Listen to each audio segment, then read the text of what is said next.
my countrymen, mga kababayan, while we are facing the heavy downpour and strong winds of Ulysses, I assure everyone that your government is on top of the situation. From the beginning, various government agencies have already been mobilized to respond to the situation on the ground.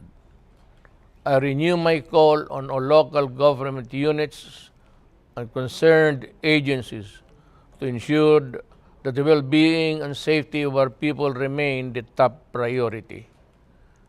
As President, I guarantee you that your government will do its best to provide assistance in the form of shelters, relief goods, financial aid, and post-disaster counseling.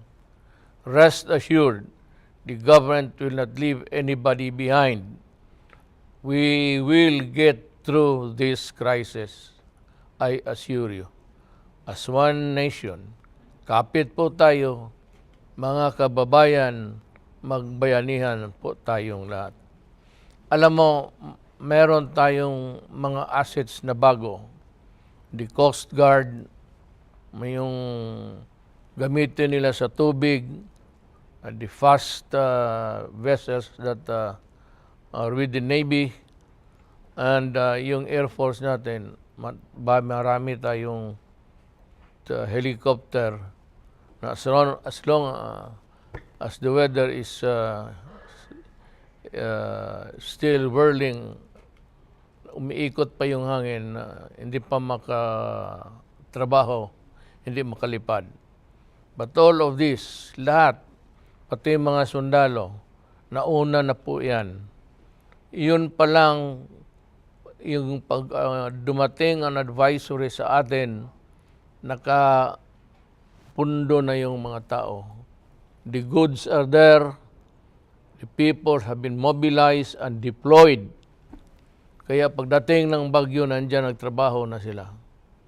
Kaya may nagsabi na walang ginawa, tutulog. Walang kaming tulog dito. As I talk to you now, I just delivered the ASEAN Philippine message. I am attending a summit ng ASEAN. Ang participation natin is the virtual digital thing. Pero lahat kami nagsalita. So, yan, as soon as I am able to move around, ganito kasi yan ang problema ko. Binabawalan ako ng nagbabantay sa akin, PSG lahat, doktor. Hindi ako makalabas. Sabi ko naman, gusto kong magpakita sa tao lang man. Ang sabi nila nga, bantayan yung yung pagkatao ko kasi ako yung presidente. Sabi ko hindi na bale. Total, meron namang vice president. Kaya nga meron niyang posisyon na yan eh. Ang sabi naman is marami ho ang opisyal sa labas. Isa lang ang presidente. Gusto ko kung sabihin mo lang as a concern for buhay o kapakanan, wala ako dyan. Gusto kong lumabas. Gusto kong lumangoy. Matagal na ako hindi naligo eh. Kaya lang, ayaw nitong mga sundalo. Sila ang ayaw gustong maligo. Ibig sabihin. So, ganun no ang sitwasyon. It's not that I am at a distance from you. Na may distansya ako ngayon sa inyo. Gusto kong pumunta doon.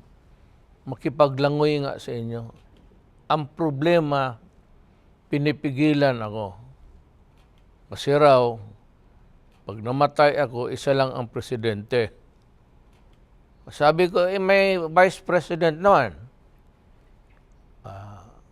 Wala naman silang sinasagot. Nagtitinginan lang sila. Tapos hindi. Hindi ka pwedeng mamatay itong panahon na ito. Kung malunod ka, malulunod kaming lahat na yung nagtatrabaho sa iyo. Well, anyway, that is the fortune of our lives. We want to be of help. We want to be near. And we want to share the grief. And we want to share the agony. So, hindi na bale kung matamaan ako ng COVID-19, kung makalusot ako, ikukwento ko na lang sa inyo ang experience ko. Maraming salamat sa inyo.